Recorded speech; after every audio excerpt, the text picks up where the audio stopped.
Hello everyone. आज के इस वीडियो में मैं अंडरस्टैंडिंग सोसाइटी बुक का 4th chapter introducing western sociologists discuss करूंगी। ये वीडियो सेकंड पार्ट है इस चैप्टर का। एंड फर्स्ट पार्ट में मैंने कुछ सोशोलॉजिकल कॉन्टेक्स्ट को डिस्कस किया था, जैसे कि enlightenment, the French revolution and the industrial revolution. And आज के इस वीडियो में मैं सोशोलॉजिस्ट थिंकर कार्ल मार्क्स के बारे में डिस्कस करूंगी। तो कार्ल मार्क्स की बायोग्राफी बुक के एक ग्रे पार्ट में दी गई है, तो वहाँ से यू कैन रीड। टाइमलाइन के साथ सारी चीज़ें दी गई है कि कहाँ से इन्होंने पढ़ाई की थी एंड क्या क्या इनके वर्क्स थे, इन सब के बारे में दिया गया है। तो you can read some biography details about him from the book. तो कार्ल मार्क्स जर्मन सोशोलॉजिस्ट थे। इनके रेडिकल पॉलिटिकल व्यूज़ की वजह से ही was exiled from Germany, France and Austria. And ये ब्रिटेन में रहते थे और वहाँ से ही इन्होंने बहुत सारी अपनी बुक्स लिखी थी। तो कार्ल मार्क्स ने फ़िलासफ़ी में स्टडी की थी, but he was not a philosopher.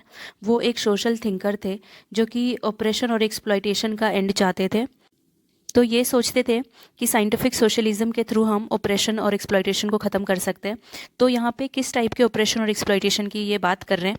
ये कैपिटलिस्ट सोसाइटी में जो ऑपरेशन होता है उसकी बात कर रहे हैं। जैसे कि कैपिटलिस्ट सोसाइटी में फैक्ट्री होता है एंड फैक्ट्री में कुछ वर्कर्स होते हैं।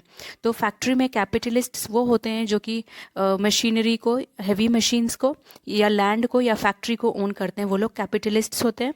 एंड जो वर्कर्स होते हैं वो इनके अंडर में काम करते हैं और उनको लो वेजेस दिए जाते हैं और इनके साथ एक्सप्लॉयटेशन होता है। तो इस एक्सप्लॉयटेशन की ये बात कर रहे हैं और ये बिलीव करते हैं कि साइंटिफिक सोशलिज्म के थ्रू हम इस ऑपरेशन को ख़त्म कर सकते हैं। तो साइंटिफिक सोशलिज्म का ये मतलब है कि जहाँ पे सोशलिज्म में वेल्थ और जो प्रॉपर्टी है उसका इक्वल डिस्ट्रीब्यूशन होगा, यानी कि कोई ऐसी क्लास नहीं होगी जिनके पास सारा वेल्थ कॉन्सेंट्रेटेड होगा या प्रॉपर्टी कॉन्सेंट्रेटेड होगा। Wealth and property will be equally divided among everyone. तो ये ऐसे सोसाइटी के बारे में बात कर रहे हैं।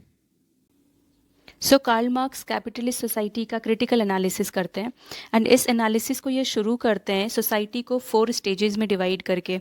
ओके, तो ये मानते हैं कि जो ह्यूमन सोसाइटी है वो स्टेजेस के थ्रू इवॉल्व हुई है। ओके, एंड जो सबसे पहले की सोसाइटी थी वो प्रिमिटिव कम्युनिज्म थी, फिर स्लेवरी सोसाइटी आई, फिर फ्यूडलिज्म, एंड जो अभी प्रेजेंट जो सोसाइटी है वो कैपिटलिज्म सोसाइटी है। तो प्रिमिटिव कम्युनिज्म का ये मतलब है कि जो सबसे अर्लीस्ट स्टेज की जो सोसाइटी थी वो, एंड यहाँ पे जो फोर्सेस ऑफ प्रोडक्शन है, यानी कि किस तरीके से हम प्रोडक्शन कर रहे हैं, वो बहुत ही सिंपल था एंड कॉमनली ओन्ड था। तो इसमें फोर्सेस ऑफ प्रोडक्शन का एग्जाम्पल है नेचर, जैसे कि फॉरेस्ट। ओके, तो यहाँ पे फॉरेस्ट कॉमनली ओन्ड होता था एंड सब लोग फॉरेस्ट की ट्रीज से फ्रूट्स या फिर जो भी इनका खाने का होता था वो सब लेते थे।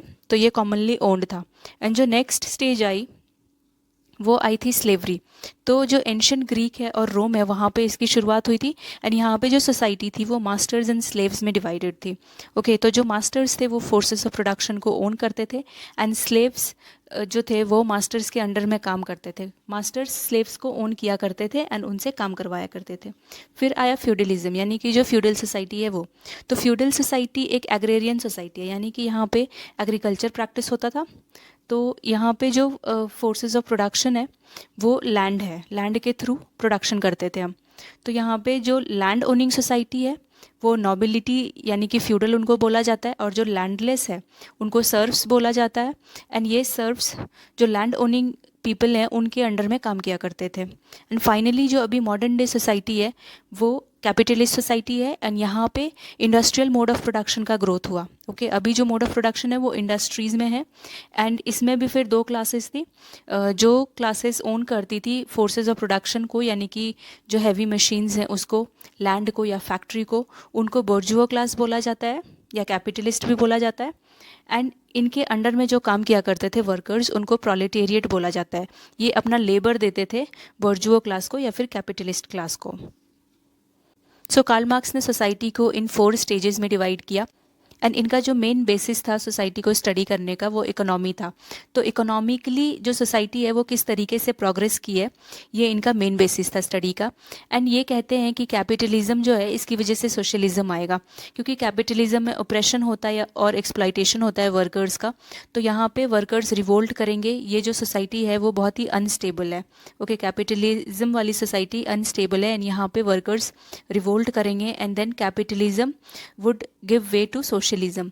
ओके, तो सोशलिज्म का मतलब होता है कि जहाँ पे सब लोग ओनर होते हैं। सोसाइटी में everyone is owner of the property और the wealth. So next topic है मोड ऑफ प्रोडक्शन। अभी ये mode of production Karl Marx इसको यूज़ करते हैं टू स्टडी द सोसाइटी।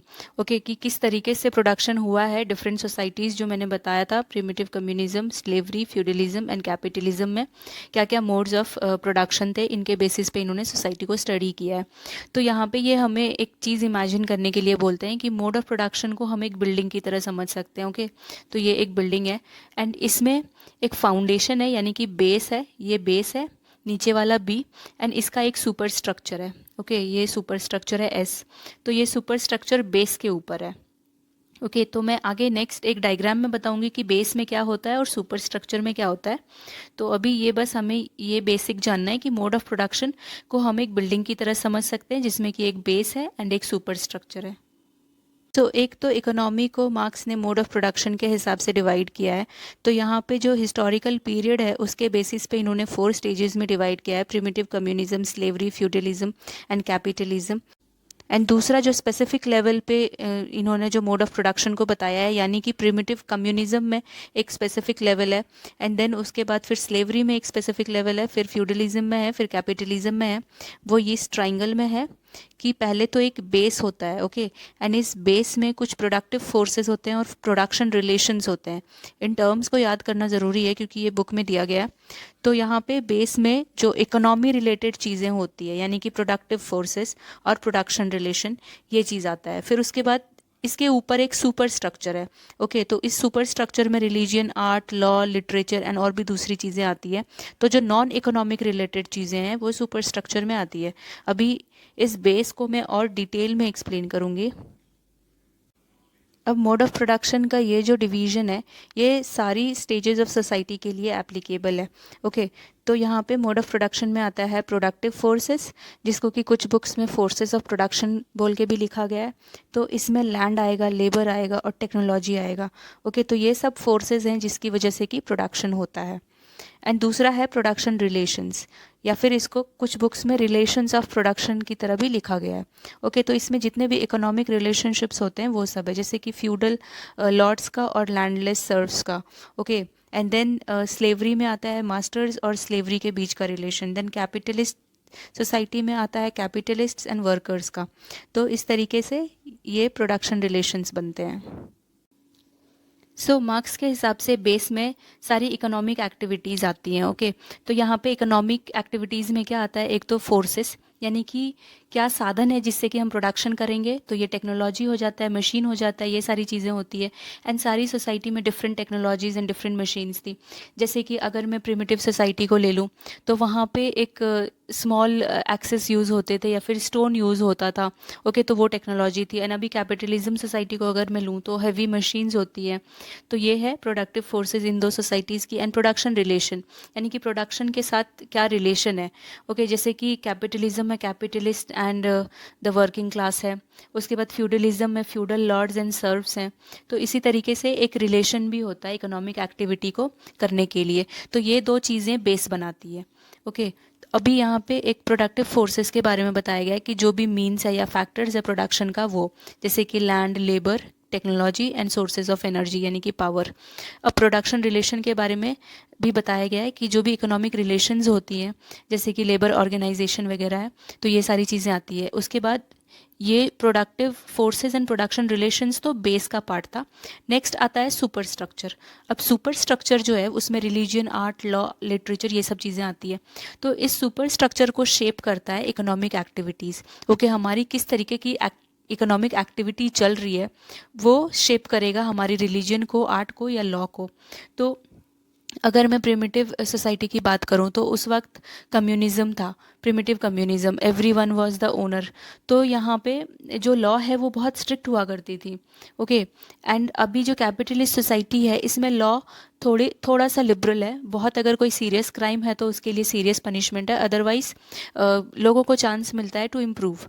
तो इस तरीके से इकोनॉमिक एक्टिविटी किस टाइप की है वो शेप करता है हमारी रिलीजन बिलीव्स को। जैसे कि प्रिमिटिव कम्युनिज्म में रिलीजन बिलीव्स बहुत ही स्ट्रिक्टली फॉलो किया जाता था, पर अभी कैपिटलिस्ट सोसाइटी में रिलीजन थोड़ा सेक्युलर हो गया है, इतने स्ट्रिक्टली हर एक चीज़ को फॉलो नहीं किया जाता है।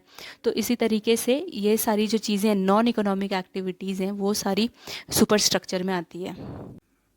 मार्क्स ने एलिनेशन का भी कॉन्सेप्ट दिया था। एलिनेशन का ये मतलब होता है कि जब हम चीज़ों से अलग हो जाते हैं। ओके, तो जैसे कि प्रिमिटिव सोसाइटी थी, उसमें लोग नेचर के साथ ज़्यादा जुड़े हुए थे, एंड अभी मॉडर्न कैपिटलिस्ट सोसाइटी में लोग नेचर से थोड़ा एलिनेट हो रहे हैं।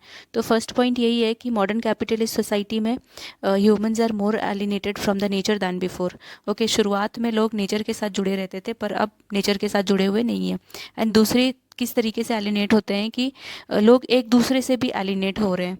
ओके, क्योंकि यहाँ पे कैपिटलिज्म में सबको अपना अपना काम करना है, एंड सबकी एक अलग अलग स्पेसिफिकेशन वाइज जॉब्स जो हैं वो सेपरेटेड है। एंड पहले का क्या होता था कि एक कलेक्टिवली लोग काम किया करते थे, एक ग्रुप में रह करके लोग काम करते थे।